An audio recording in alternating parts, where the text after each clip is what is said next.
کیونکہ ہم دیکھ رہے تھے بار بار ڈیبیٹ کے ٹی وی پر بیٹھ کر، جس کا عمران خان نے تیسرے خط میں ذکر بھی کیا، رول آف لا کا اور عدلیہ کا جو اچھا نمبر نہیں ہے اگر ہم انٹرنیشنل انڈیکس کی بات کریں، اور خاص طور پر انہوں نے جو جمہوریت کی بات کی ہے کہ یہ آمرانہ جو ڈیموکریسی ہے اس کی طرف پاکستان چلا گیا ہے، اور ہمارے اچھا مطلب نمبرز اس میں بھی انڈیکیٹرز اچھے نہیں آ رہے ڈیموکریسی میں بھی. تب دیکھنے کی بات یہ ہے کہ کیا سب کہہ رہے تھے کہ جی ایک نارمل روٹین ہے، آرٹیکل 200 کے تحت ٹرانسفر ہو سکتے ہیں ججز، ٹھیک ہو گیا. پھر ایک بار ڈسکس ہوئی جی میلافائڈ انٹینشن ہے، تو کہہ دیا گیا جی نہیں ہے میلافائڈ انٹینشن، جس کے ایک پریس کانفرنس کی صورت میں صحافیوں سے ملاقات کی، IMF کے وفد سے جو ملاقات کیا چیف جسٹس آف پاکستان نے، انہوں نے اس حوالے سے بھی بریفنگ دینے کی کوشش کی، لیکن وہ کتنا مطمئن کر پائے اپنی ان چیزوں سے. IMF کے وفد سے کیا ان کو ملنا چاہیے تھا، نہیں ملنا چاہیے تھا، پاکستان کی کیا مجبوری بن گئی تھی. تو ہمیں نظر آیا کہ جو سرفراز ڈوگر جن کو ٹرانسفر کے ذریعے لایا گیا تھا، ان کی وہ سینیورٹی بھی نہیں تھی، ان کو قائم مقام چیف جسٹس اسلام آباد ہائی کورٹ کا بنا دیا گیا ہے. تو وہ جو ایک نقطہ ڈسکس ہو رہا تھا نا ججز کی ٹرانسفر کے حوالے سے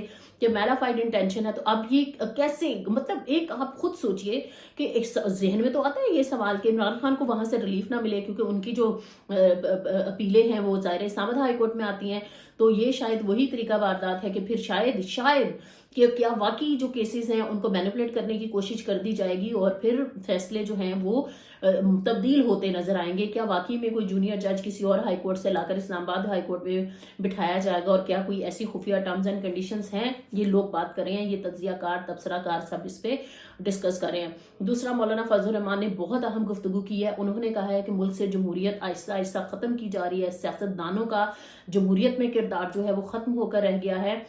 انہوں نے کہا عوام تو سمبولیکلی ہوتی ہیں، علامتی طور پر ووٹ ڈالتے ہیں، اصل رول تو وہ پلے کرتے ہیں جو ڈبہ کھولتے ہیں، اور ڈبہ کون کھولتا ہے سب کو پتا ہے. معذرت کے ساتھ یہ میں بات کرنے لگی ہوں، جتنی بھی باڈیز بنی ہوئی ہیں ہم نے وکلا کو دیکھا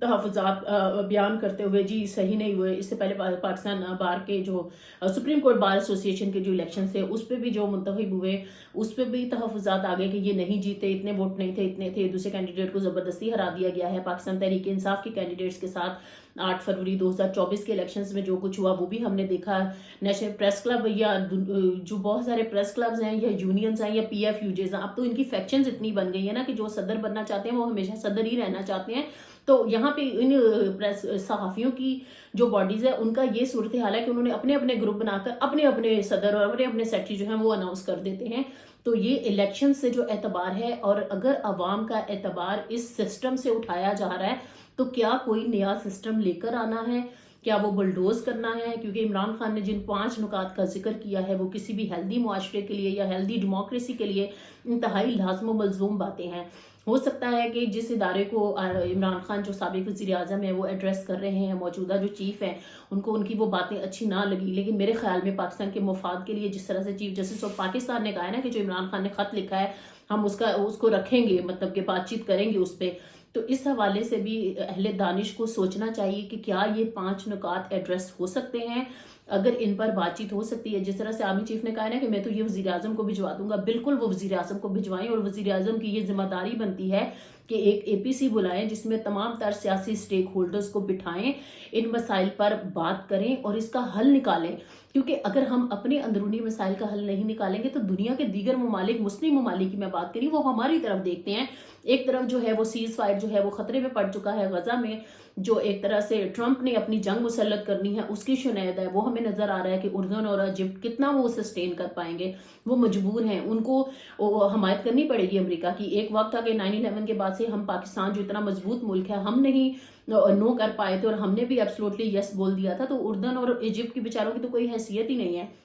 تو کیا مڈل ایسٹ کی اسٹریٹجی کو بھی سامنے رکھتے ہوئے پاکستان کو اپنے اندرونی سیاسی مسائل خاص طور پر حل کرنے کی ضرورت نہیں ہے؟ مولانا فضل الرحمان نے بھی کہا کہ شاید جو ان کے الفاظ ہیں وہ میں کوٹ کر رہی ہوں کہ ملٹری اور ملیٹنٹ کی جو مینٹالٹی ہے شاید وہ اپنے مفادات کو دیکھ رہے ہیں، وہ عوام کو نہیں دیکھ رہے، وہ جمہوریت کو نہیں دیکھ رہے، وہ انسانی حقوق کی جو وائلیشنز ہو رہی ہیں جس کا ذکر عمران خان نے اپنے خط میں بھی کیا ہے. تو یہ چیزیں ان ایڈریس جا رہی ہیں. ہم خود کیوں نہیں ایڈریس کر رہے؟ کیوں ہم EU کے بیان سے ڈر رہے ہیں کہ وہ GSP+ ہم سے واپس لے لیں گے؟ پھر ہم کیوں ڈر رہے ہیں کہ پیکا لا پہ UK ناراض ہو جائے گا، امریکہ ناراض ہو رہا ہے، آسٹریلیا ناراض ہو رہا ہے، دیگر ممالک ناراض ہو رہے ہیں، کیا ہمیں اس کو کنسلٹیشن کے بعد کوئی ایسی ریگولیشن لانے کی نہیں چاہیے تھی؟ اس سے پہلے بھی تو پیکا آیا تھا، کنسلٹیشنز ہوئی تھی، مطلب کہ کس طریقے سے ریگولیٹ کرنا ہے؟ کیا ہم صرف اپنے معاشرے کو سزا یافتہ ہی بنانا چاہتے ہیں؟ میں پھر اگین یہ بات ریپیٹ کروں گی کہ ہمیں تہذیب کی طرف نہیں جانا ہے، ہمیں شعور کی طرف نہیں جانا ہے. لوگ پڑھ لکھ گئے ہیں، پاکستان کا جو سوشل فیبرک ہے وہ تبدیل ہو چکا ہے، اور وہ چاہتا ہے جو سوشل فیبرک میں چینج آیا ہے، وہ چاہتا ہے کہ ہمارا جو ڈیموکریسی کا، ہماری گورنمنٹ کا جو، اور ہمارے جو تمام تر معاشی حالات ہیں، یہ فیبرک بھی چینج ہو اور ہم اس طرف جائیں جس طرح مہذب قومیں جاتی ہیں. آنے والے دنوں میں اگر ہم نے جو مڈل ایسٹ اسٹریٹجی ہے اس کو مد نظر نہ رکھا، ہنگامی طور پر OIC تو بلائی گئی ہے، اس کی بھی بیٹھک ہونی ہے، لیکن اہم ترین بات یہ ہے کہ طیب اردوان جو ہے وہ پاکستان کے دورے پر ہیں. پاکستان کے اور ترکی کے زمانہ، وہ جو خلافت کا زمانہ ہے نا، اس سے لے کر آج تک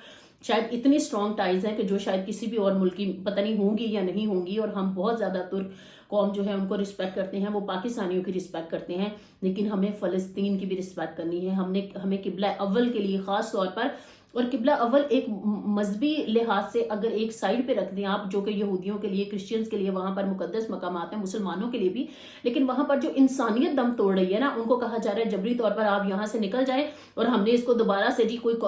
اسٹیبلش کرنا ہے، بنانا ہے، تو یہ کسی صورت بھی سولوشن قابل قبول نہیں ہے. 1979 میں جو رشیا نے انویڈ کیا تھا افغانستان میں، پھر اس کے بعد نیٹو افواج نے جو افغانستان میں کیا، اور جس طرح سے وہ واپس گئے ہیں، تو میرا نہیں خیال ہے کہ ایک تیسری کوئی ایسی چیز چھیڑنے کی ضرورت ہے جس کی وجہ سے تمام تر جو مسلم ممالک ہیں ان کو شاید کوئی اور حکمت عملی اپنانی پڑے گی. بڑی طاقتیں جو ہیں وہ اپنے مفادات کو دیکھتی ہیں، ان کو ایک وسائل کی جنگ ہے اور دیگر ان کے مقاصد ہوا کرتے ہیں، لیکن وہ کہتے ہیں نا کہ اتنا ہی اوپریس کرو جتنا پھر سہ سکو. یہ نہ ہو کہ پھر وہ لاوا پھوٹ پڑے تو وہ ہر طرف پھیل جائے گا. کیونکہ اگر اردن اور مصر جو ہیں وہ فلسطینیوں کو لے کر جاتے ہیں